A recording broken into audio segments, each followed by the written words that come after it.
4 ట్రైన్‌లు క్యాన్సిల్ చేసుకొని, ఐదో ట్రైన్ ఎక్కి ఎలాగో ఎన్నో కష్టాల మీద వెళ్లి స్వామివారిని కళ్ళారా ఒక్క నిమిషం అలా చూసి స్వామివారికి నమస్కారం చేసుకొని, ఇంకా క్షేమంగా ఇంటికి తిరిగొచ్చేసామండి. ఇంక రాగానే ఉదయాన్నే ఎర్లీ మార్నింగ్ దిగామనమాట. ఇక రాగానే స్వామివారికి పొంగల్ చేస్తాము. ఎప్పుడు తిరుమల వెళ్ళొచ్చినా కూడా ఇదే విధంగా మేము పొంగల్ చేసి అలా పెట్టుకోవడం అలవాటనమాట. ఇంకా అదే విధంగా చేశాను.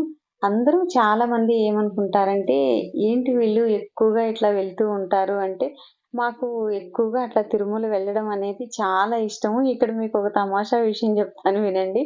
రాగానే పిల్లల్ని స్కూలుకి పంపిద్దామని రెడీ చేస్తుంటే టీవీ పెట్టారు. టీవీలో తిరుమల గురించి చూపిస్తుంటే వెంటనే పిల్లలు గాని, ఈయన గాని మళ్ళీ ఎప్పుడు వెళ్దామని చెప్పేసన్నారు. వచ్చిన బ్యాగులు ఇంకా ఓపెన్ కూడా చేయలేదు. వెంటనే ఎప్పుడు వెళ్దాము అని అనేవాళ్ళు. అలాగే మా చిన్న పాప అయితే అసలు చిన్నప్పుడు ఇంకా ఇంటికి వస్తే ఒప్పుకునేది కాదనమాట. ఇంటికొస్తున్నాము మన ఇల్లుకి వద్దు అక్కడే ఉందాం అనేదనమాట. ఇంటికి రావడానికి అస్సలు ఒప్పుకునేది కాదు. ఒకళ్ళిద్దరైతే ఫ్రెండ్స్ కానీ ఇట్లా వీళ్ళు ఇంకా అక్కడే ఉండండి ఏదో ఒకటి చేసుకుంటూ అక్కడే ఉండొచ్చు కదా హాయిగా అనేవాళ్ళు.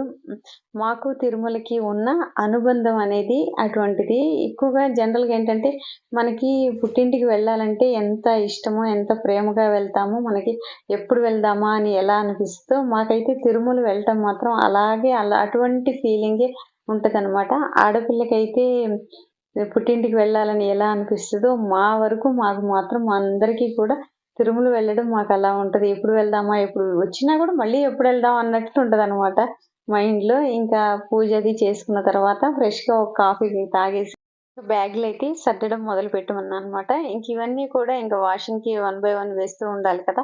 ఇంకో 2 డేస్, 3 డేస్ వేస్తే గానీ సరిపోవు. ఇక అవన్నీ తీస్తూ ఉన్నాను. ఇంకా పిల్లలొచ్చేలోపు ఈవినింగ్ లోపు మళ్ళీ కొంచెం ఇల్లది సర్దుకొని ఈ పనులన్నీ చేసుకోవాలి. వీడియో నచ్చితే ఒక్క లైక్ ఇవ్వడం మర్చిపోవద్దు. అలాగే మన ఛానల్ ఫస్ట్ టైమ్ చూసేవాళ్ళు ఛానల్‌ని సబ్స్క్రైబ్ చేసుకొని పక్కనే ఉన్న బెల్ ఐకాన్‌ని ప్రెస్ చేయడం